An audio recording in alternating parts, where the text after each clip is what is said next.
Now that we have heard Urvashi, let's hear Shilpi Kapoor on policies in India that work towards accelerating circularity.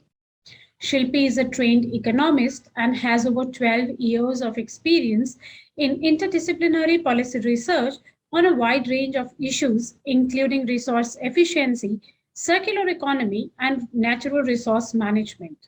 One of her key areas of current focus is in circular economy for plastics. Let's hear what Shilpi has to say. Now that we have heard Urvashi, let's hear Shilpi Kapoor on policies in India that work towards accelerating circularity. Shilpi is a trained economist and has over 12 years of experience in interdisciplinary policy research on a wide range of issues, including resource efficiency, circular economy, and natural resource management. One of her key areas of current focus is in circular economy for plastics. Let's hear what Shilpi has to say. So the presentation is broadly divided into three parts, I would say. One is kind of setting the context for the policies for circular economy and implementation. Second is a focus on India. And of course, since the program is being organized by organizers in India, and given that India has of late been doing a lot on fostering or pushing the transition to circular economy, I think it would give you good examples and good idea about way things are moving ahead in India and probably in many other developing countries. And the last part of the presentation, I have few slides on some experience from the international cases. And given that the duration, I have about 45 minutes, so I'm not going to go deeper into the specific policies per se, but the objective is to share with you what's happening, and then you will always have access to documents and literature around it to delve deeper into the nitty-gritties of the policy measures or the instruments. So I'm going to start the presentation now.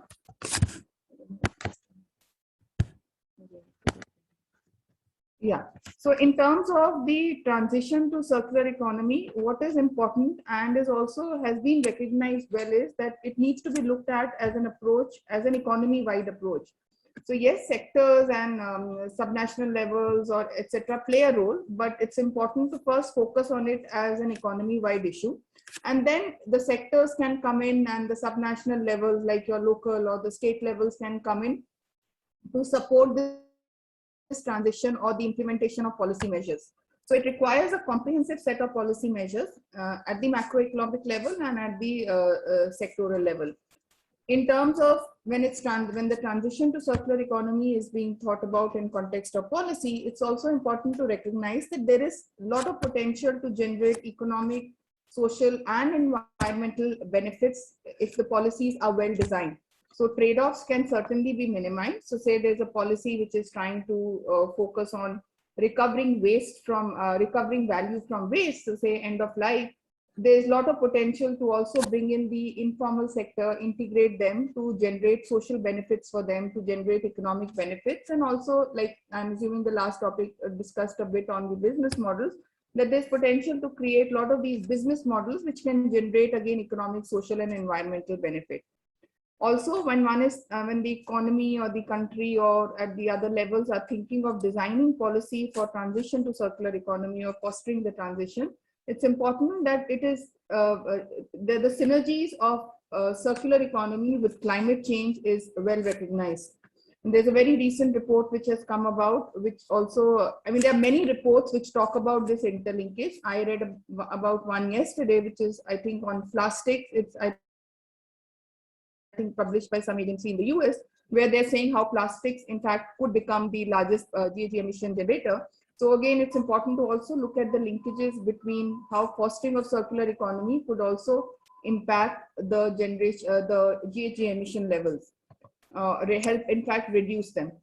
In terms of designing the policy, it can be through a mix of instruments. These could be economic or market-based instruments, and these common examples are taxes, subsidies. There could be regulatory instruments, so we have these legislation, guidelines, etc.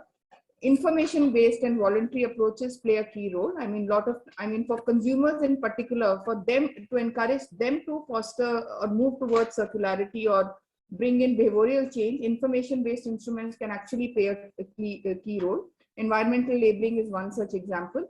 Then again, financial support is certainly required. I mean, in any transition, finance plays a key role. Now, where is it going to come from? Not necessarily public alone.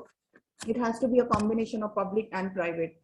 Then it's important to also provide infrastructure. I mean, now besides physical infrastructure, like I mean, if you're talking about management of waste, or, so say material recovery facilities, or you're talking about design changes or some kind of R&D setup, but also virtual infrastructure, because now digital technology plays a key role.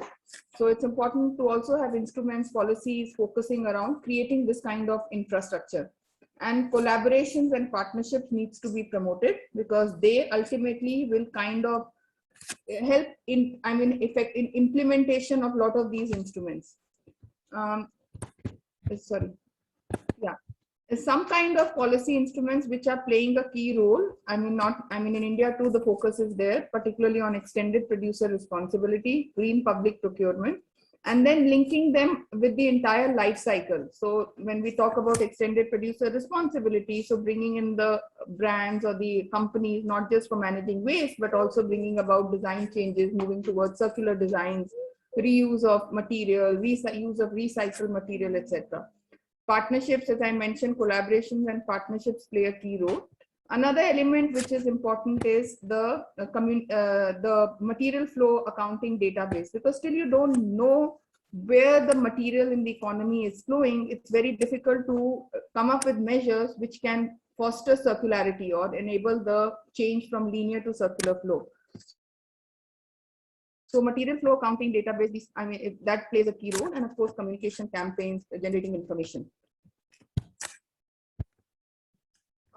Just a slide on business model. Maybe it's repetitive from your earlier lecture, but the whole idea was that policy support is also required to enable circular business models. So we know business models along the entire life cycle can be generated, those around repair, reuse, remanufacture, recycling, fostering industrial symbiosis, sharing and leasing models. And they require policy support right from the beginning. So when we are thinking about incubation, designing, innovation, you need policy support there. You also need support when you're rolling out the business. So to financials, infrastructure, as I mentioned, in terms of building confidence among stakeholders, integration of formal and informal, and then sustaining the business model. I mean, initially the business model may in fact require some sustain and support, but once the business model is rolled out and it's doing well, then of course some kind of fiscal support can also be withdrawn, and regulations may not necessarily have to play a key role because the model is self-sustaining. In terms of the opportunity, I mean, as I briefly mentioned, that it has circular economy can bring in a lot of economic, social, and environmental gains. There was a recent report which by Accenture and FICCI in India, which talks about the circular economy opportunity by 2030. So they've tried to estimate the same, and they said that in India in particular can unlock approximately $500 billion of economic value by 2030 through adoption of circular economy business models. And this can be achieved not just by reduction in waste, but also improve utilization of products, total life extension, value recovery, etc. Yeah. In terms of moving to the second part of the presentation, which is on what India is doing. So in terms of India's progress on circular economy, if I have to set the context for you all. So in terms of the national focus, certainly there's high focus at the national and subnational policy agenda, particularly the end of life management aspect and recovery of secondary raw material. The focus still lacks or is limited in the other aspect, in the other stages of the value chain, like design changes or use of recycled material. But the focus exists. So if you have to say yes or no, yes, India is putting focus at the national and subnational level on fostering transition to circularity. In terms of the institutional push, like how say institutions or institutional push has come about, it is majorly by Ministry of Environment, Forest and Climate Change in India, but also a role has been played by NITI Aayog, which is kind of the government's think tank, and many other agencies, including think tanks, institutes like ICC, etc. So in terms of the Ministry of Environment, Forest and Climate Change, what they did that in 2015, there was the establishment of the Indian Resource Panel, which was the first country level resource panel which was established with an objective to mainstream resource efficiency and circular economy in policy formulation and its implementation. And how that would happen was that government was advised and relevant stakeholders were brought on board.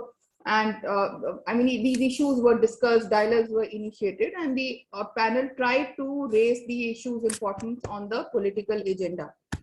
Then the resource efficiency cell was created and housed at MOEFCC at the ministry. The cell was created in 2018.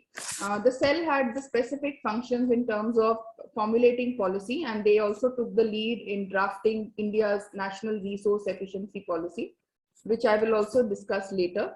And then building capacity, mainstreaming resource efficiency, again initiating dialogues with other ministries and departments to bring in that institutional linkages. The resource efficiency cell also has a resource efficiency steering committee. So these were like some of the key ways in which the institutional push was given in India. In terms of policy formulation, multiple ministries are playing a role in terms of formulating policies, legislation, which are attempting to create change across various life cycle stages. And I'll talk about some of these initiatives later.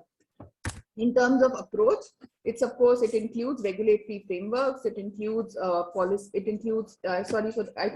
it should have been economic instruments, it includes guidelines, programs, schemes, mission.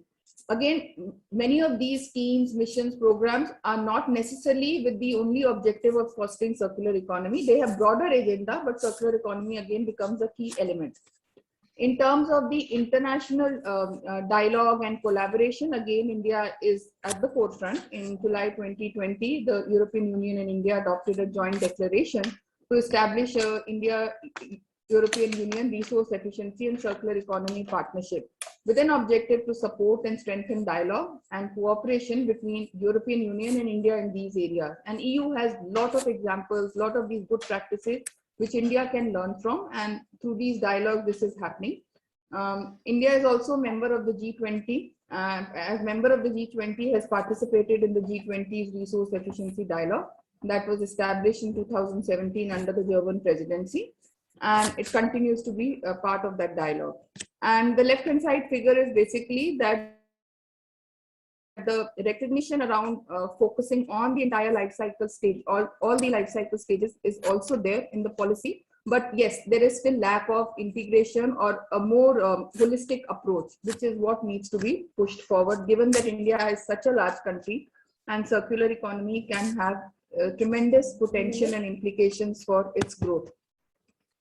The other agency, which I mentioned briefly, is playing a key role in fostering the circular economy agenda is the NITI Aayog. It is the think tank, the government's think tank. And what they have done is that they have taken several initiatives through coming out with strategy papers, through working with different ministries and departments, with an idea to understand what the different ministries or departments, the sectors which they are looking at, what are the issues in those. For example, steel, aluminium, construction and demolition, and then trying to foster the utilization of waste as a resource, fostering the development of recycling industry. Progress has specifically been made in, for example, promoting the use of fly ash and slag, which is produced in the steel industry in other sectors. With support of the EU delegation to India, India also came up with a resource efficiency strategy in 2017. And also resource efficiency program, papers or the status papers in different ministries, like I mentioned, steel, aluminium, construction, demolition, e-waste. Earlier this year, and I think in March or April, 11 committees have also been formulated looking at different waste streams or end-of-life products by the NITI Aayog, which is, and these committees are led by the concerned line departments and comprises the officials from the Ministry of Environment, from NITI Aayog, from subject experts, academics and industry representatives. And the objective of these committees is again to prepare comprehensive action plans, taking in inputs from the committee members, and which can foster the transition from linear to circular economy in these respective focus areas. So after deliberations, the action plan should be implementable, and then the different elements of action plan would be picked up by the concerned stakeholders to take forward the agenda. One of the outcomes which recently came out was there was a policy paper that looks at the circular economy issues and covering the entire life cycle of products for the EEE manufacturing, which is electrical and electronic equipment. And it was led by the Ministry of Electronics and Information Technology, or MeitY, in India. And it looks at the entire issue along the life cycle, comes up with these short, medium, and long-term suggestions. And now hopefully these suggestions, or some of these, would be picked up and would have an impact on fostering the circularity in the sector and thereby in the economy. The NITI Aayog recently also came up with, jointly with the UNDP, a handbook on sustainable urban plastic waste management, which, with an idea that these practices can be adopted by urban local bodies in India to good effect and help push sustainable plastic waste management that recognizes plastic from a waste to a renewable resource and promote circular plastic economy. So this is just to give you an idea how the policy is being pushed or being designed to in India. Also, if I want to talk briefly about how the focus is there along the different life cycle stages in the country, with implications on circular on the economy level. So at the resource extraction stage, if we look, India has a national mining policy which emphasizes on zero waste mining. It also talks about upgradation of mining technology for efficient extraction. We also came out with a steel policy in 2017 that talks about increasing in extraction rates, a higher efficiency to reduce environmental impacts. Last year, the non-ferrous draft policy was also formalized. At the design stage, we do lack policy initiatives, but there are existing policy initiatives like the National Design Policy, which includes focus on eco-friendliness, ecology, and sustainability as a criteria. The National Draft Resource Efficiency Policy also demands that manufacturers integrate reuse, recover, repair, recycle techniques into designing the product.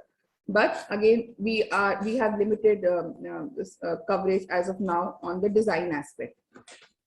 There are initiatives which are being undertaken voluntarily by the companies, especially the multinational companies. But I think in terms of the policy push, there's a lot of potential and scope to bring strength in that stage. In terms of production and manufacturing, the Make in India in 2014 also focuses on increasing energy efficiency, water efficiency. We have the National Manufacturing Policy of 2012, which talks about clean and efficient technology use. The whole idea on the push on self-reliant India in the context of the pandemic also has implications on fostering circular economy, reuse, and recovering secondary materials so that India becomes self-reliant on material resources. The Zero Defect, Zero Effect scheme aims to improve the quality of Indian manufacturing to minimize the negative externalities. There is also focus on setting up of industrial parks, clusters, material recovery or recycling zones to foster industrial symbiosis and thereby circularity. In terms of the consumption stage, there is no comprehensive legislation, particularly in context of the green public procurement, which is a good policy tool which could be used to foster circular economy at the consumption stage. But there are some legislations which to some extent kind of give a push, but again, we are lacking here. There are use of information-based standards in India like the Eco-Mark or the GRIHA rating for buildings. Recently, CII also has a certification scheme for CII, the Confederation of Indian Industry, has a certification scheme for green products. And idea is to promote green products, and there are more than 100 products which have been certified. The end of life stage is where India's focus is very, very significant. I mean, whether it's through waste legislation, whether it's through the emphasis on EPR within the waste legislation, or through broader missions or campaigns like the Swachh Bharat, where the focus is on improving the sanitation and waste management. So those kind of focus is there. We've also had recently the National Non-Ferrous Metals Scrap Recycling Framework in 2020. And then very recently, we've also had the Vehicle Scrappage Policy, which again looks at improved or more resource efficient end-of-life vehicle management. And at the same time, to bring about that and to also a result of that would be that there would be raw material generated that can be reused or pushed to other sectors so as to again bring in circularity. Moving to the India's national level policy. So India came out with the draft national resource efficiency policy in 2019 September. Unfortunately, the policy is still in the draft stages. I had the opportunity to work on this policy, and we are hoping that someday it sees the light and gets notified. And the objective of this resource efficiency policy was to minimize the resource use and environmental impacts at each life cycle stage by adopting concepts of resource efficiency and circular economy, and doing it through one or more 6R principles: reduce, reuse, reutilize, what you've all learned about. In terms of the key aspects of these policy, which I thought I could highlight here, the policy seeks to create a facilitative and regulatory environment to mainstream resource efficiency across all sectors through fostering cross-sector collaborations, development of policy instruments, action plans, effective implementation. It has 5 guiding principles, 2 of which are creating higher value with less material, so through resource efficient circular approaches. And second is minimizing waste creation and loss of embedded resources. The draft policy also spoke about creation of a dedicated institution for fostering resource efficiency. So they spoke about creating an authority. So again, institutional structure plays a key role in an effective implementation of a policy or a policy agenda. And implementation, the policy emphasizes that the resource efficiency actions or this strategy will have to be carried out by the concerned line ministries and the state departments, governments who could work jointly with the authority. So again, it brings in a multi-stakeholder approach and collaborative push which is required. It had come up with these action plans with time frame of 3 financial years. The brief plans were presented, and the idea was to develop them again in detail and jointly in consultation with different ministries, the state government, state union territory governments, etc. And the policy across the sectors which it discusses in detail and in general emphasizes on shared responsibility of stakeholders. So it's not just a producer's or manufacturer's responsibility in context of provision of a product or a service. It's a responsibility where all stakeholders across the value chain have to somewhere play a role, whether individually or jointly, to push forward the circular economy or resource efficiency agenda. India also came up with a state level strategy for fostering resource efficiency and circular economy. So the Goa state in India was the first state to come up with this kind of a state level strategy. Now, the importance of a state level strategy is that, especially in a large country like India or even in a smaller country, there are these specific sectors which could be relevant for a particular state. So say in a small country, there could be specific sectors, there could be say tourist-led countries where again tourism is a key sector to be looked at. Similarly, in a larger country like India, when we picked up the state of Goa, it was important to focus on some of the key sectors to begin with. So the objective of the state strategy was to create an enabling environment to mainstream resource efficiency and circular economy in priority sectors in that state. And the 3 sectors which the state strategy looked at was tourism, construction, and marine litter. And the strategy proposed various sectoral recommendations in these priority sectors. It also presented an overall state level action plan on mainstreaming resource efficiency and circular economy in the state. It proposed creation of demonstration villages, developing business models, and the focus in the strategy was on abiotic resources, so specifically non-energy minerals. But of course, it did recognize that the biotic resources are also important, and then hopefully subsequent revisions of the strategy or the following versions could also focus on biotic resources. In terms of the implementation of the Goa state strategy, certain initiatives have begun. For example, I am part of an initiative where we are trying to do a pilot with the fishermen in the Goa state, where we are trying to see how these discarded and abandoned fishing nets could be collected. And so a business model could be developed where the fishing community themselves could get incentivized to bring these discarded abandoned fishing nets and then convert them these so-called waste nets into value-added products, even upcycle them into decorative items, etc. So we're trying to develop this pilot and hoping if the pilot succeeds, it could then lead to broader replication or scaling up of the pilot initiative, collaboration with the government, say where there could be facility set up where the discarded fishing nets could be brought in, get collected, and then again the upcycling could be done at a higher level. Moving on to the third part of the presentation, which is the circular economy in international context. So again, there's lots happening, I mean, across the world. So what I'm presenting is not an exhaustive list. It's just some of the key initiatives which I knew about, some I came across or read about in a recent publication. So I brought them all together here. So Australia has been at the forefront, both at the national level and even at the sub-national level, like the Victoria state in Australia is doing quite a bit in terms of focus on waste in particular. China, of course, way back in 2019 had the law for promotion of circular economy. France has its roadmap for circular economy. The progress by Germany, which is now the third version running, I mean, has played a key role in terms of the policy push in Germany towards circular economy. And I think Germany is one of the countries in the forefront on pushing the circularity agenda, both in EU and in the world. Indonesia also has certain policy initiatives which push towards circular economy. Similarly for the other countries listed here. And again, a lot of these initiatives are focused on circular economy, but some of them may be focused on aspects of sustainability, which again have implications or relevance for circular economy. I will discuss few of these. The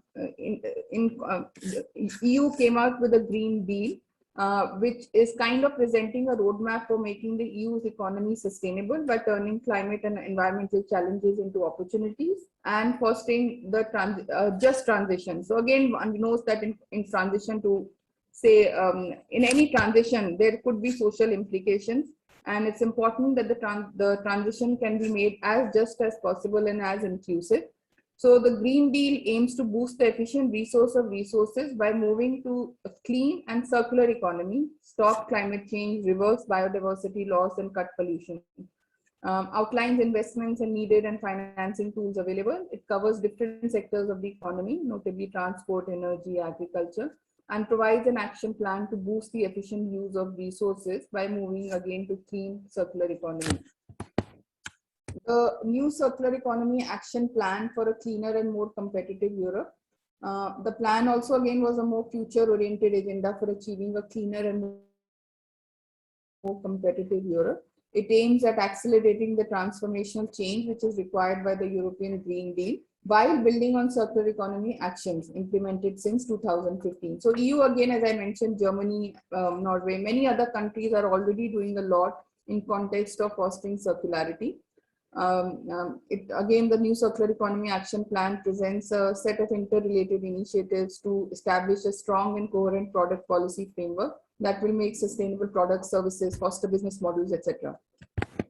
China's the legal and the regulatory policies on circular economy. I mean, there are many regulations and measures. I mean, this is a diagram which I took from a journal article, which talks about there being laws, legislation, both at the administrative, departmental level, there being specific policies and local regulations. So again, it's quite an holistic approach. Germany, I mean, just to highlight a sectoral example in Germany. So Germany has seemingly holds what I got information from the net, over 1,200 patents of having sustainable and innovative products, services, and processes. Many of these are circular. Has an impressive recycling rate for all the relevant waste streams, whether it's C&D, e-waste, plastics, etc. The automotive industry in Germany, which is one of the key sectors of the economy, and I mean, we all know about German cars and really like German cars. They are also doing a lot in terms of building circularity in the sector itself. So under the guidelines of design for environment, vehicles are designed in a manner that should be resource environmental friendly. To give an example, up to 85% of the raw material we use in Mercedes is recyclable, and the 95% of the materials can be reused again for other purposes. Extended producer responsibility. So this is not in context of a specific international example, but this is more to highlight that EPR has been playing a role of a key policy tool again across the world in fostering the circularity. The initial emphasis, of course, or even the current to an extent remains more on the end of life, but the recognition of the potential of EPR in bringing about changes towards circularity or fostering the transition towards circularity across the value chain stages is very much there. So it's been an effective system to promote proper management of used products, recycling of secondary resources, and encouraging design for easy recycling by shifting the physical and financial responsibility of managing end-of-life products from public sector to producers. It's been the most widespread and successful policy measure used across the world, the second being the green public procurement. It relies on the polluter pays principle, which encourages the manufacturers to assume responsibility for the environmental impact. So not just the impact at the end of life, but to minimize that impact, bring about design changes at the upstream level. It internalizes the end-of-life management costs of material, specifically those linked to collection and recycling. It represents an important tool to boost innovation and enhance resource efficiency, because to bring about design changes, innovation can play, innovation is required. You can't just bring about design changes towards circular models or circular designs just like that. So that has to be brought about. It encourages or boosts innovation. Again, EPR can be implemented through a variety of policy instruments like product taxes, recycling requirements, deposit refund schemes, disposal fees. In most cases, EPR has focused on packaging, EEE, batteries, tires, end-of-life vehicles, though the scope of EPR now is also getting widened to cover products like furniture and textiles. EPR fees have usually been set on a per unit per weight basis. Again, this varies. And of course, in countries like India, we are still struggling to see, come up with some kind of an EPR fees or what it should be linked to. Yeah. However, for effective implementation of EPR, there are certain factors which will play a key role. And some of these exist in many countries. India still is trying to have this kind of an enabler framework in place. So competition between producer responsibility organizations, which are the key organizations which can play a role in kind of implementation of EPR for the brands or the manufacturers, because they will need the support of PROs. So it's important that there is, there is fair competition there between the producer responsibility organizations. It's also important that there are these coordination bodies which are independent of any private entities' interest, that can coordinate and monitor the allocation of waste collection responsibilities, to manage joint activities like awareness campaigns, etc. It's also important that there are these comprehensive and stable EPR laws which are there and which are enforced to create a reliable legal framework. Adequate information must be provided by government and PROs to consumers and stakeholders to support the good functioning of an EPR scheme, and dialogues again should be encouraged between different stakeholders. Moving on to, I think this is my last slide, is on, given that, the policy framework exists in India, there are policies which are there across the world. I thought maybe I could end the presentation with a slide on some of, I would say these are kind of gaps, or these are also opportunities which need to be tapped to improve circular economy policy framework and its implementation. So one is, it's important to leverage on existing programs and initiatives rather than starting from scratch. You do need a holistic policy focus, but it's important to also start leveraging on what are the existing policy initiatives, whether at sectoral level or whether at, say, ministry level or whether at subnational local level, to see if there are ways in which circular economy or circularity can be mainstreamed or integrated in those existing programs. And then you do the tying up to ensure that the approach is more of a life cycle and the trade-offs, etc., minimized. In terms of harmonization in policy goals and approach, again, every country has different policy goals. Every policy has its own goal. There's an approach in which the policy has to be implemented. So it's important that, given that we are all working towards sustainability and circular economy, climate change, they're all interlinked. So when policy goals are defined and the approach is thought of, there should be some harmonization so that you minimize the transaction cost, you minimize these trade-offs, you enhance the synergies between policies, their goals and approach, and the ultimate outcomes. it's important to have some kind of target setting, because till you don't have targets, you will not work towards those targets. And targets again will help us measure where we are moving towards, what's the progress on circular economy. So for any policy also to be able to assess the impact of that policy, it will always be good to have some targets in place. So I mean, they can play the role, or some indicators which can help us measure the progress. And also these indicators need to be aligned with the other policy goals or the other developmental frameworks which we are working towards, or goals which we are trying to meet, like the INDC and the Sustainable Development Goals.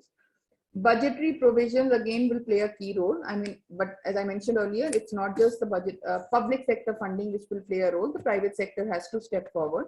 But at times the budgetary provision or some kind of support from the government will play a key role. So say if you're thinking of setting up a material recovery facility at a city level, the government could provide the land, or government could provide some initial seed funding. The private sector could bring in the equipment, the technology, and then a business model ultimately could be created where it becomes self-sustaining. So you have an entrepreneur who is running that MRF on the land provided by the government. Over time, the business could sustain and could even provide some kind of fee or money back to the government in terms of using the land of the government. So it's important that funding plays a key role, and there are budgetary provisions for that. Recognizing and strengthening the informal sector. So now the key, as I said, focus on in context of circular economy has been on the end of life. Again, an end of life in most of the developing countries is being managed or majorly being done by the informal sector. So till we don't recognize that they are playing a key role, and till we don't bring about measures like their formalization, skilling, etc., to strengthen their engagement, we will not be able to channel the collected waste or the resource back, secondary resource back into the system to be able to foster its utilization as opposed to a virgin resource. So it's very important to recognize and strengthen the informal sector. I mean, there are initiatives happening at country level in India, and particularly at city level, where they're being integrated, but there's still a lot needs to be done across the world on bringing them on the forefront. And that will also then, of course, also have a lot of social and economic gains, not just for this sector, for the economy as a whole. Strengthening development and use of waste exchange portals and platforms at national and subnational level. Again, India has many examples, and I'm sure they're there in many other countries too. So again, these waste exchange portals can become kind of one of the key enablers in which the waste, once it's collected and it's kind of there at a portal or a platform, it can be channeled back to use by a potential user. So there has to be these platforms which can bring about a buyer or a seller of waste or the waste resource to be able to loop back the material into the system. Encouraging and enabling eco-entrepreneurship and developing and implementing mentoring programs on business models. So SMEs or MSMEs, again, they can play a key role, not just in integrating circular economy principles in their processes and in their operations, but also they being the key, the key business models maybe in the MSME sector, which can foster circular economy. And then of course, over time and with they can be scaled up and they can move into as larger sector models. Technology development, scaling up of pilots and identifying enablers for replication. Again, like I gave you the example of a pilot which we are doing in Goa. Of course, there we are not focusing on technology, but there are these different pilots which could be focusing on technology, which could be with a lot of these manual or the skilling aspect. Again, these needs to be scaled up. And before that, you need to identify how these can be scaled up. Of course, finance will play a key role. But what could be enablers for their replication, say from one geographic area to another geographic area? Creation of financial support for startups on circular economy, providing seed funding, I mentioned it earlier too, and tapping venture capital to also kind of fill in that gap which is required. Eco-industrial parks or material recycling facilities should be considered as a key part of city development programs or plans, because you do need them. Okay, if not at a city level, depending upon how large a country is, maybe at a regional level, but these need to exist to be able to again provide a platform, physical platform, along with the digital platform to be able to again incentivize, bring in the way material, convert it into secondary raw material, and then channel it back in utilization.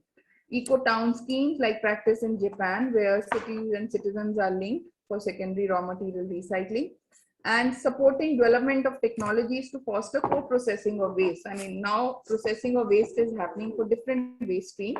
It is important to see how waste can also be used as a resource in, say, other industries. So like how plastic waste could be used, could be co-processed in cement kilns.